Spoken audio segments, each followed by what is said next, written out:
Bismillahirrahmanirrahim. Assalamualaikum warahmatullahi wabarakatuh. Selamat pagi teman-teman semuanya. Terima kasih telah menunggu.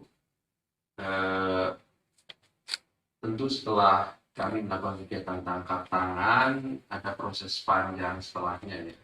Di antaranya permintaan keterangan, kemudian dilakukan gelar perkara oleh seluruh tim, baik itu penyidik, penuntut, struktural penjaga dan pimpinan. Dan kemudian dilakukan proses penyelesaian administrasi penyidikan gitu ya. Dan kemudian pagi hari ini dilakukan tengah-tengah. Kami akan sampaikan dan mengumumkan pihak-pihak yang ditetapkan sebagai tersangka dalam kegiatan tangkap tangan di wilayah Provinsi Kalimantan Timur ini terkait dengan dugaan suap proyek pengadaan jalan. Dan perlu kami sampaikan bahwa proses tangkap tangan ini merupakan bagian dari tindak lanjut laporan masyarakat yang masuk ke KPK sejak bulan Mei 2023 dan kemudian KPK lakukan verifikasi telaah sampai kemudian menemukan dugaan peristiwa pidana dan orang yang bisa dipertanggungjawabkan sebagai tersangka yang akan kami umumkan pada pagi hari ini. Hadir pimpinan Pak Johanis Tanak.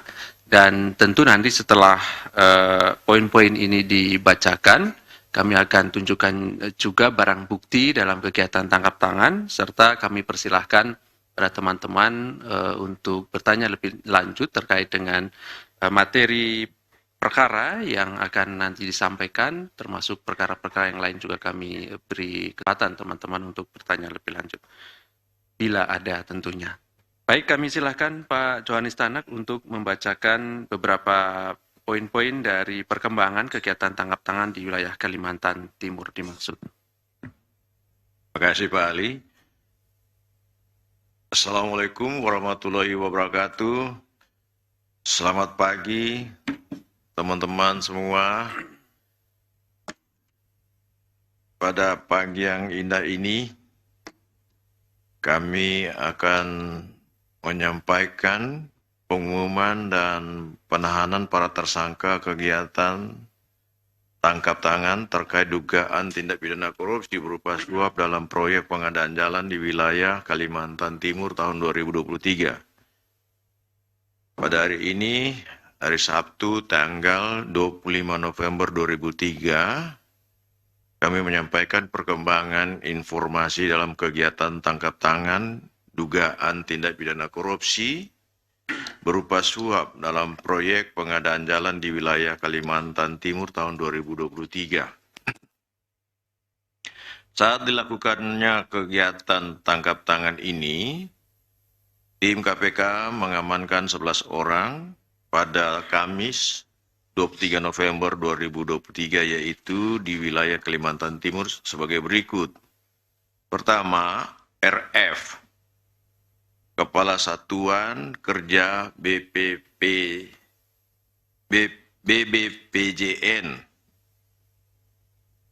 Kalimantan Timur tipe B.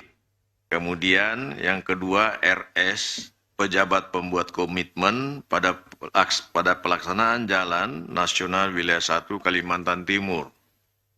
Kemudian ANG, Staf PPK, BUD, Supir RF, ANR, Pemilik PT FPL, kemudian NM, Direktur CVBS, dan HS, Staf PT FPL, anak mantu dari ANR. Kemudian AA, Staf PT FPL, kemudian SAR, staf PT FPL, MIL, staf PT FPL juga, kemudian 11 BD, staf PT FPL. Adapun kronologis tangkap tangan sebagai berikut. Karena adanya informasi masyarakat terkait dugaan penyerahan sejumlah uang pada penyelenggara negara atau yang mewakilinya dalam proyek pengadaan jalan di wilayah Kalimantan Timur. Selanjutnya, pada Kamis 23 November 2003 berlokasi di kantor BPPJN Kalimantan Timur, tim KPK langsung melakukan penangkapan dan pengamanan NM, ARN, ANR, HS, RF, dan RS. Turut diamankan uang tunai sejumlah sekitar 525 juta sebagai sisa dari 1,4 miliar yang diberikan. Selanjutnya, para pihak yang diamankan beserta barang bukti dibawa ke Gedung Merah Putih KPK untuk dilakukan permintaan keterangan.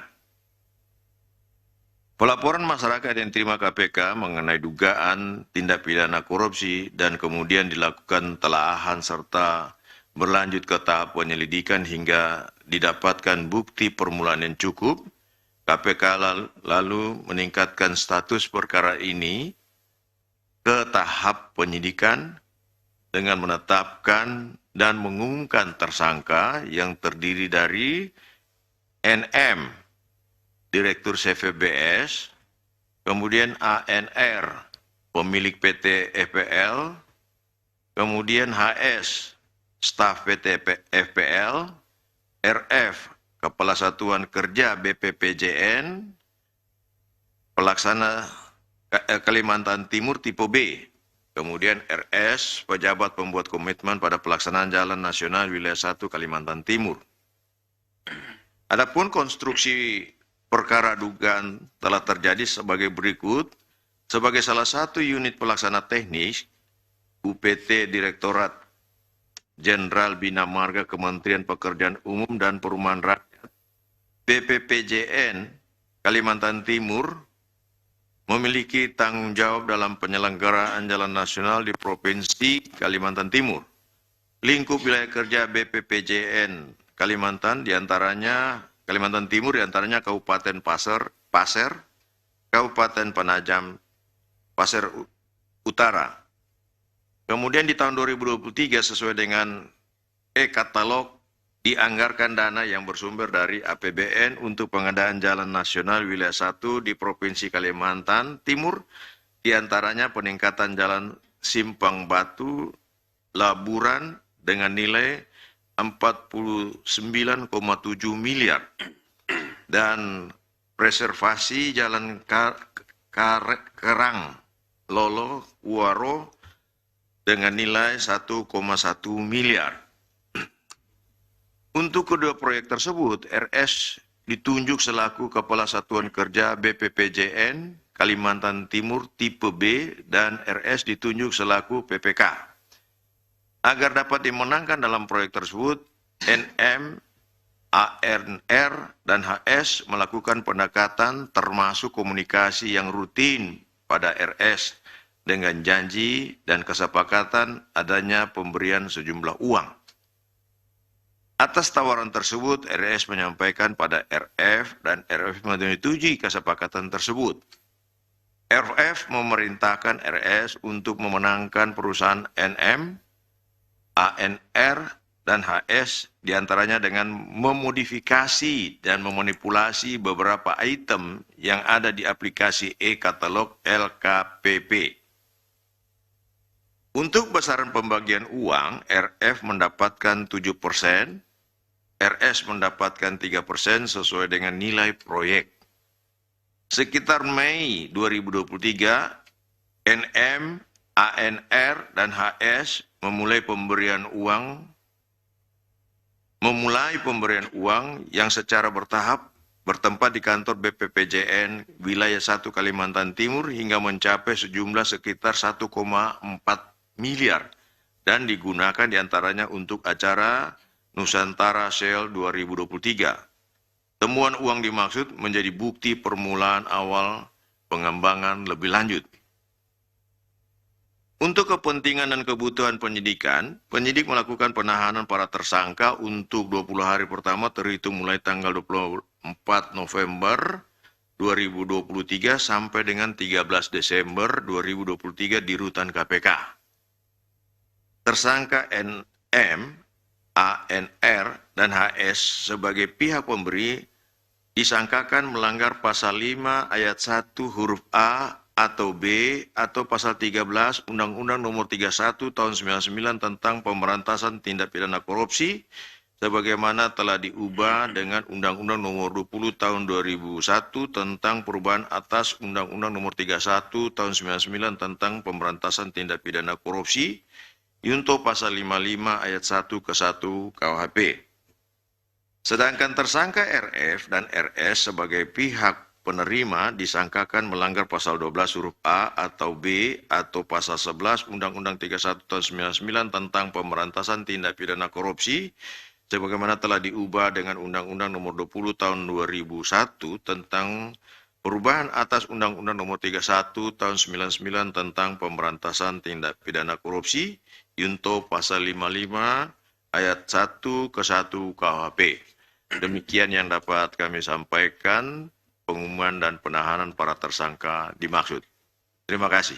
Saya serahkan kembali pada Pak Ali. Terima kasih Pak Johanis Tanak yang sudah mengumumkan dan membacakan poin-poin perkembangan kegiatan tangkap tangan. Ada 5 orang yang diumumkan sebagai tersangka, 3 pemberi dan 2 penerima yang masing-masing ditahan sampai nanti 13 Desember 2023 di rutan KPK. Perlu juga kami sampaikan sebelum kami tunjukkan barang bukti, tentu di tengah dinamika yang ada di KPK, karena kita tahu bahwa KPK merupakan sistem yang terus bekerja, tidak bergantung pada 1 atau 2 orang, maka tentu kami tetap melakukan, menuntaskan dan melakukan berbagai kegiatan agenda pemberantasan korupsi, satu diantaranya di bidang penindakan dengan melakukan dengan menindak diantaranya dengan tangkap tangan yang ada di Kalimantan Timur ini. Baik, berikutnya kami tunjukkan barang bukti. Silakan kepada petugas untuk menunjukkan barang bukti. Barang bukti dalam kegiatan tangkap tangan ini berupa uang 525 juta, tapi yang kami tunjukkan tidak seluruhnya karena saat ini masih ada sekitar 400 juta dalam perjalanan dibawa dari Kalimantan Timur karena kemarin masih dibutuhkan di sana untuk memeriksa beberapa pihak.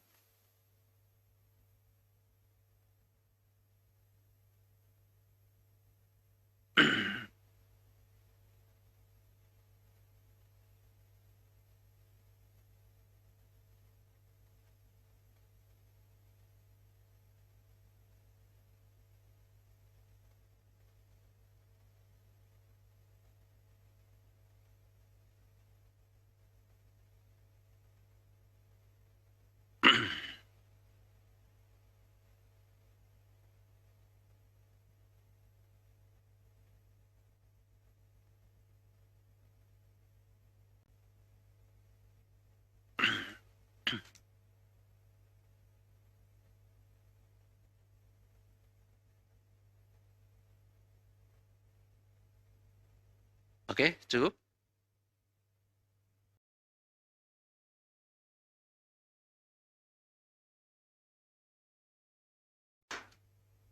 Ya, oke, terima kasih.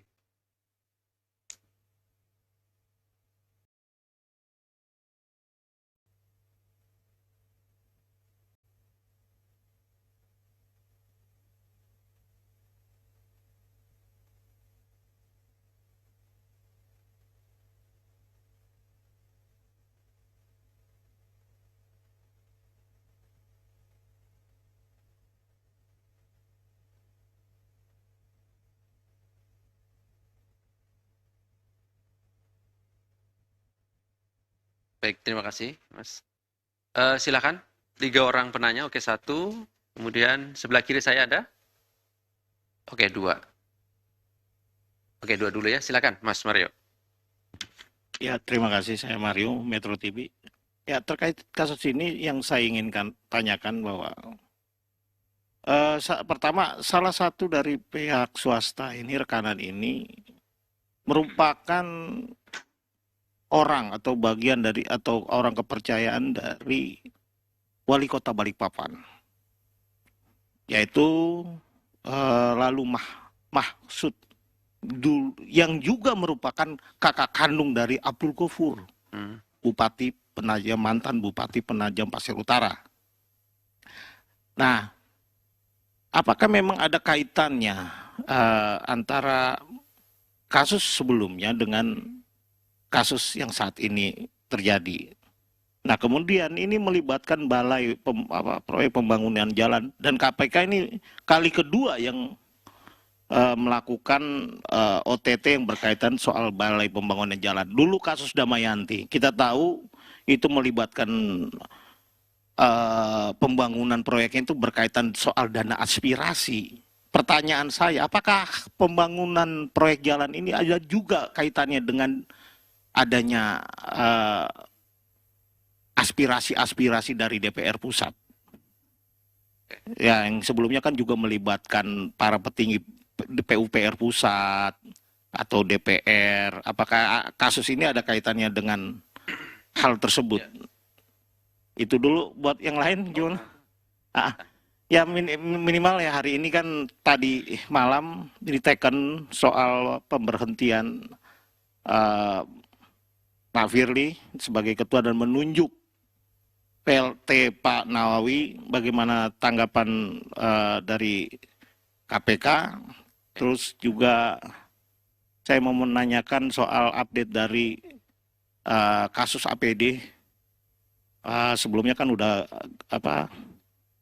geledah di BNPB dan kantor krisis kesehatan COVID Kemenkes. Nah, kita dari kawan-kawan visual belum dapat, Mas, soal update itu sudah sejauh mana.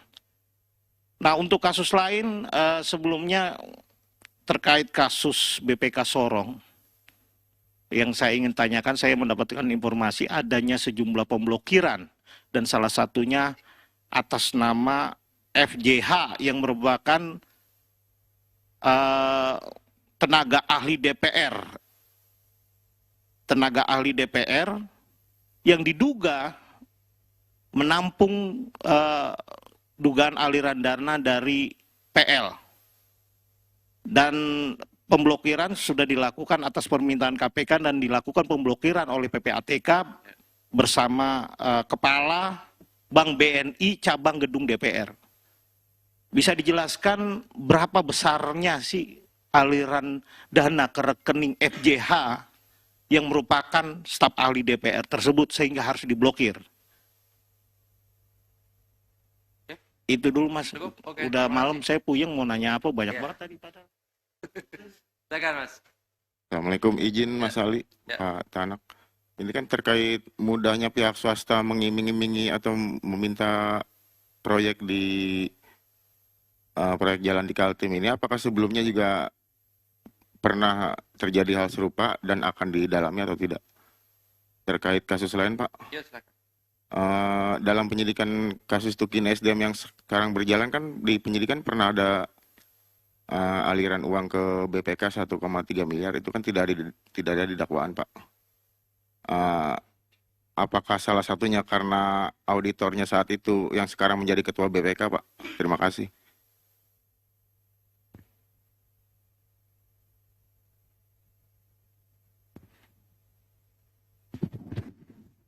Selamat malam. Oh ya, silakan. Selamat malam Mas Ali, Pak Tanak. Sekalian menanyakan, pertama terkait kasus ini kan Pak Ghufran tadi pagi menyampaikan bahwa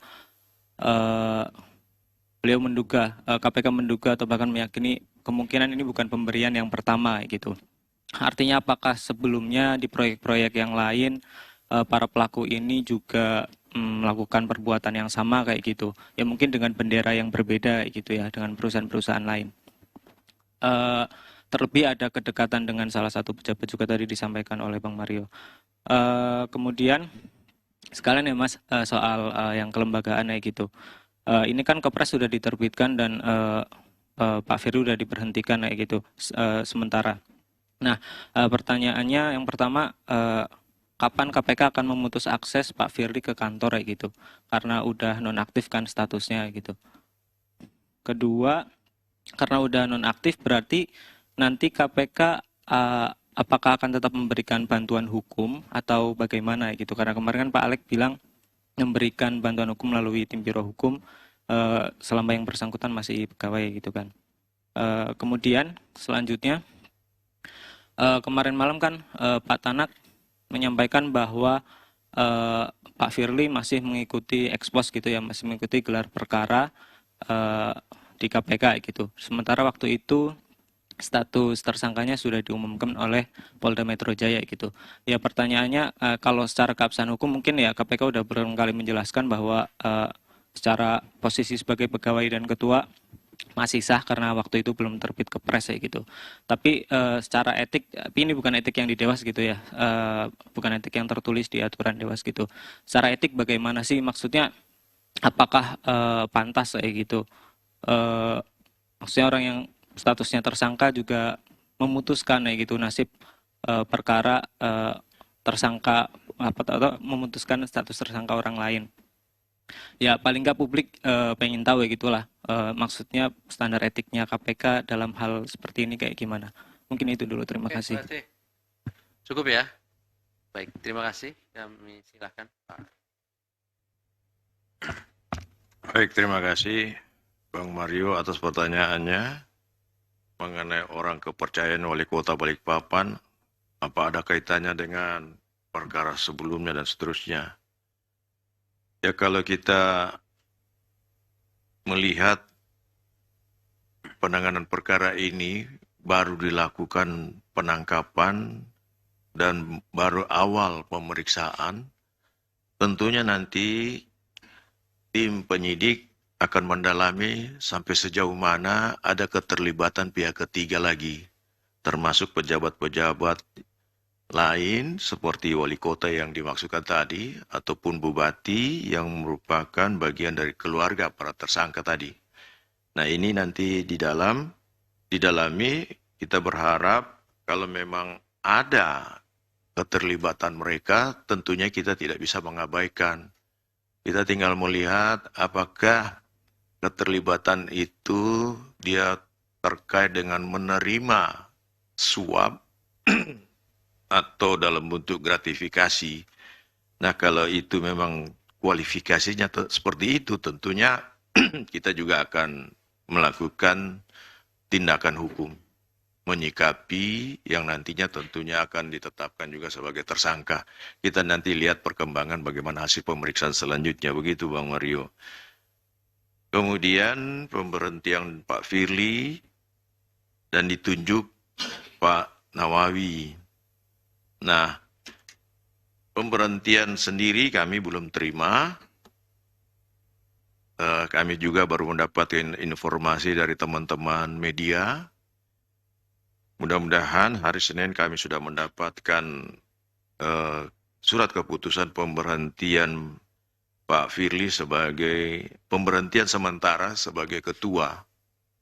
Dan kita berharap juga surat keputusan penunjukan sementara Pak Nawawi sebagai ketua segera juga kami dapatkan.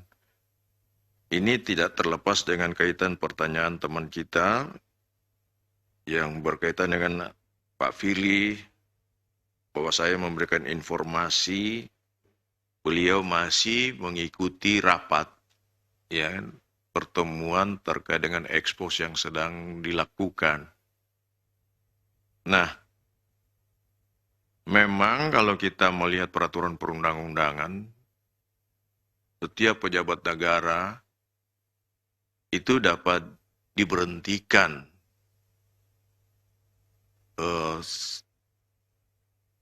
untuk seterusnya atau untuk sementara, dan khususnya pejabat negara yang melakukan disangka melakukan suatu tindak pidana, itu diberhentikan sementara. Tetapi ketika ditetapkan juga sebagai tersangka, secara yuridis, keputusan pemberhentian itu yang menjadi landasan. Dasar alasannya itu adalah dia ditetapkan sebagai tersangka. Tetapi efektivitas secara hukum berlakunya itu tentunya setelah adanya keputusan presiden. Sehingga kalau kemudian Pak Firly mengikuti ekspos, kita juga tidak bisa melarang.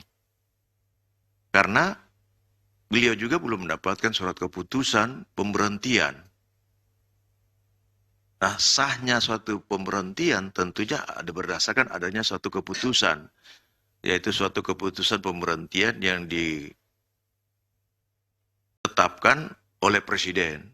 Dan saya juga sudah membaca dalam media yang disampaikan oleh teman-teman bahwa presiden sekembalinya dari Kalimantan menandatangani surat pemberhentian tersebut di Bandara Halim Perdana Kusuma.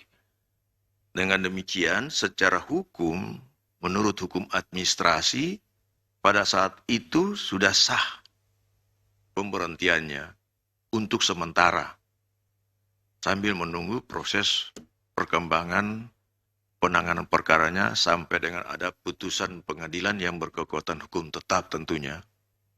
Nah, kita menunggu saja bagaimana hasil pemeriksaan penyidikan, dan selanjutnya kalau nanti diserahkan kepada kejaksaan dan dilimpahkan pada pengadilan untuk disidangkan, kita tunggu hasil putusannya. Bagaimana putusannya.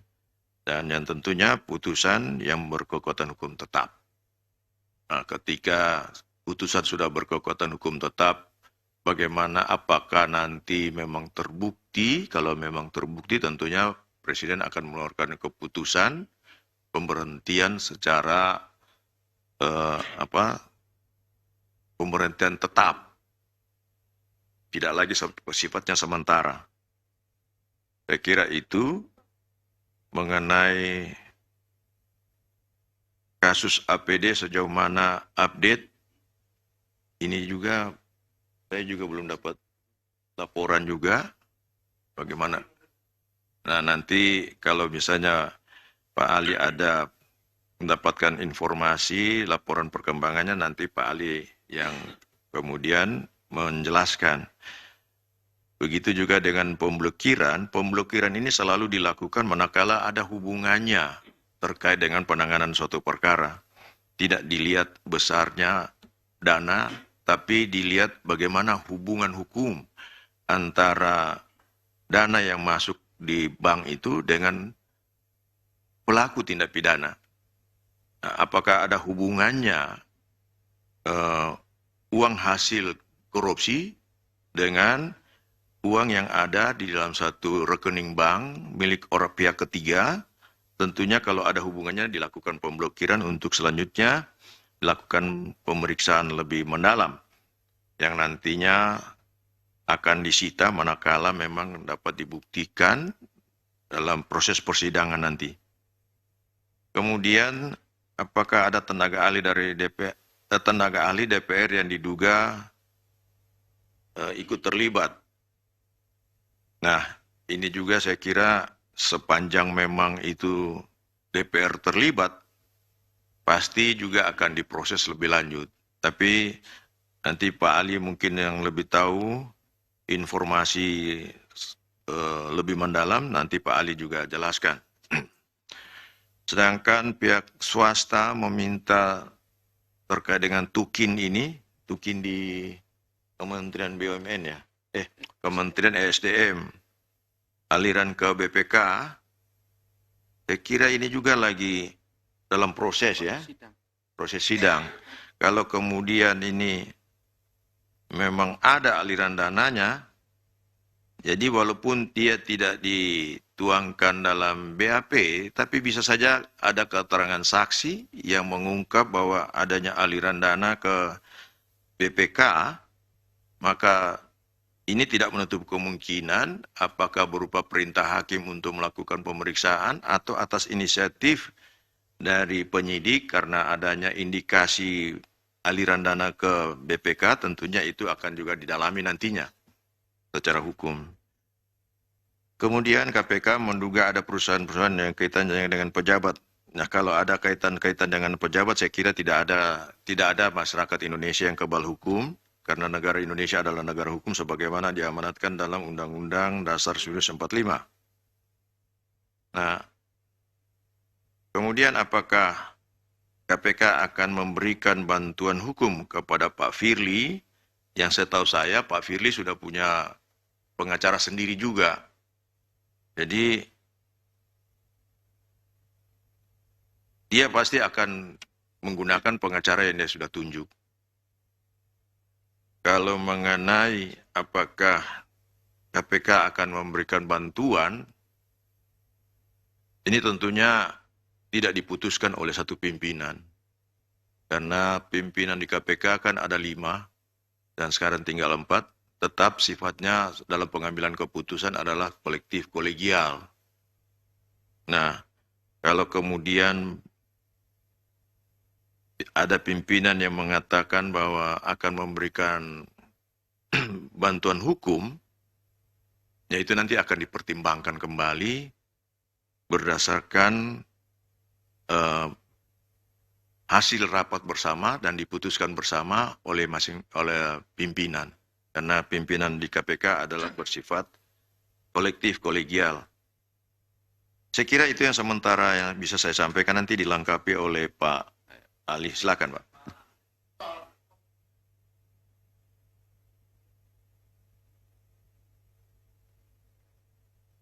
Kalau standar etik itu kan nanti dari Dewas itu, nanti mungkin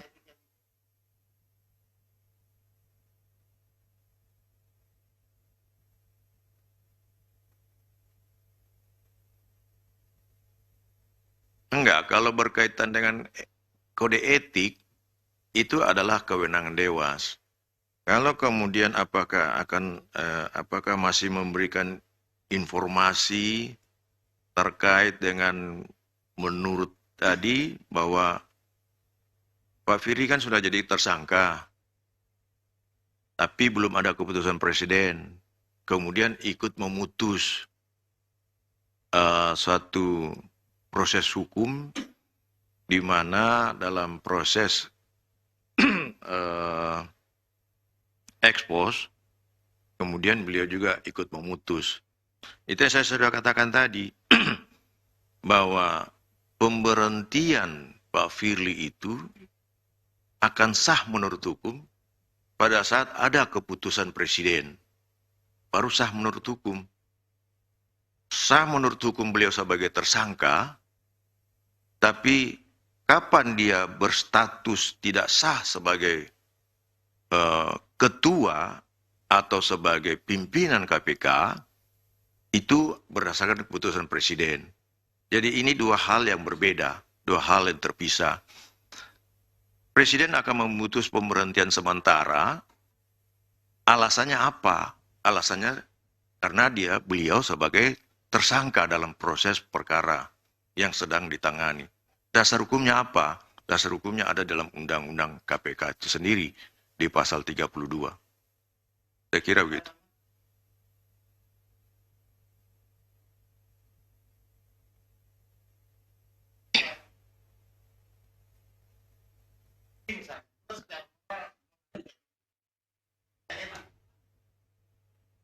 Ya, saya tidak ingin mengatakan pantas atau tidak pantas. Saya tetap merujuk pada hukum. Kalau kita berbicara hukum, bukan berbicara atas pemikiran saya sendiri, tapi tetap harus merujuk pada aturan hukum. Kalau orang berbicara hukum kemudian tidak merujuk pada aturan hukum, itu akan keliru. Makanya saya menjelaskan tadi bahwa memang beliau berstatus sebagai tersangka dalam suatu proses hukum pidana. Tetapi yang saya maksudkan harus dipisahkan, beliau berstatus sebagai tersangka dan status hukum beliau sebagai pimpinan atau sebagai ketua. Sebagai pimpinan atau sebagai ketua KPK, dia akan berakhir manakala ada suatu pemberhentian yang dikeluarkan oleh Presiden selaku pihak yang berwenang untuk mengeluarkan satu keputusan. Nah, alasan untuk memberhentikan sementara itu yang saya katakan tadi, manakala ada pimpinan melakukan tindak pidana dan menjadi tersangka. Itu alasan. Dan dasar hukumnya, itu saya bilang, ada di dalam pasal 32, seingat saya pasal 32 Undang-Undang KPK. Jadi masalah etis atau tidak etis, saya tidak masuk dalam forum itu. Tetapi saya tetap berbicara pada porsi secara hukum. Baik secara hukum pidana, dia sebagai tersangka, maupun secara hukum administrasi, adalah keputusan Presiden. Saya kira itu yang saya jawab, bisa menjawab. Terima kasih. Oke.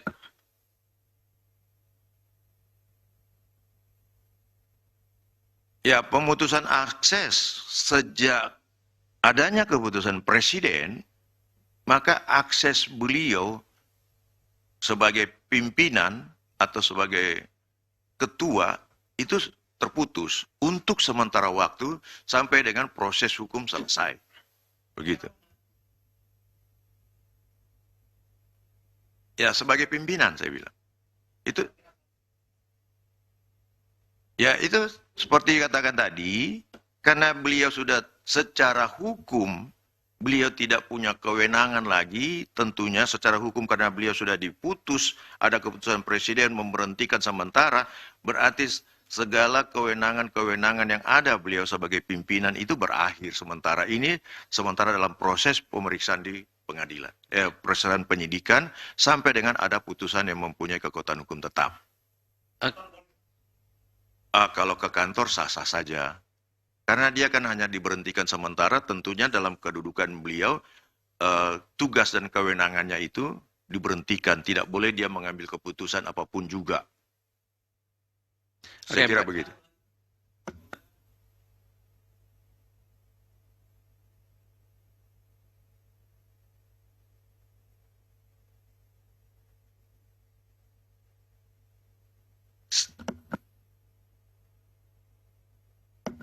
Udah.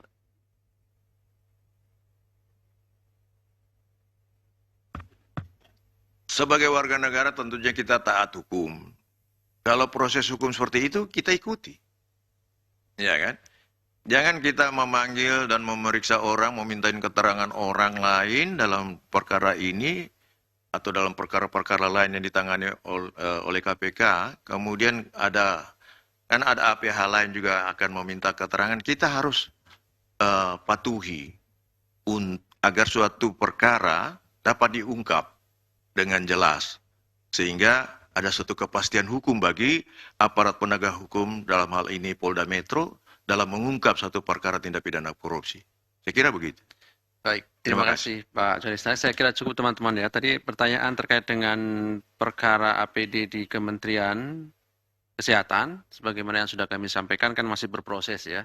Pengumpulan bukti masih dilakukan, termasuk sudah melakukan penggeledahan di berbagai lokasi, baik itu di wilayah Jabodetabek maupun di Surabaya ya. Tadi disebutkan ada kantor BNPB, kantor pusat krisis kesehatan, di salah satu ruangan di kantor LKPP dan rumah dari para pihak yang sudah ditetapkan tersangka dalam perkara dimaksud, dan ada berbagai dokumen-dokumen yang diperoleh dari kegiatan penggeledahan tentu perlu dikonfirmasi, perlu dianalisis terhadap saksi-saksi yang berikutnya nanti kami akan update, akan kembali sampaikan siapa saja yang akan dipanggil sebagai saksi dalam perkara tersebut, pasti kami akan sampaikan perkembangannya ke depan.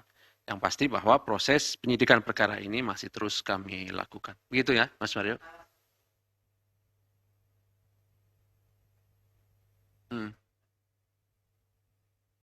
Ini, jadi masalah penahanan atau tidak kan menjadi kewenangan penyidik yang pertama. Yang kedua, ini kan perkara berkaitan pasal 2, pasal 3 ya, Mas Mario.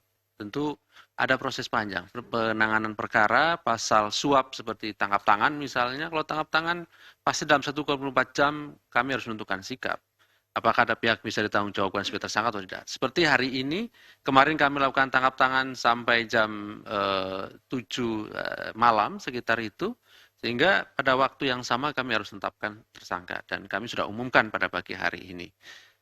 Pasal 2, pasal 3 tentu kami membutuhkan banyak unsur yang harus dibuktikan termasuk koordinasi dengan pihak lain karena di sana ada unsur kerugian keuangan negara. Dapat merugikan keuangan negara tentu secara hukum harus dilakukan kami koordinasi dengan pihak lain yang menentukan dan menjadi alat bukti nantinya dalam proses persidangan terkait jumlah kerugian keuangan negara yang pastinya. Kan begitu.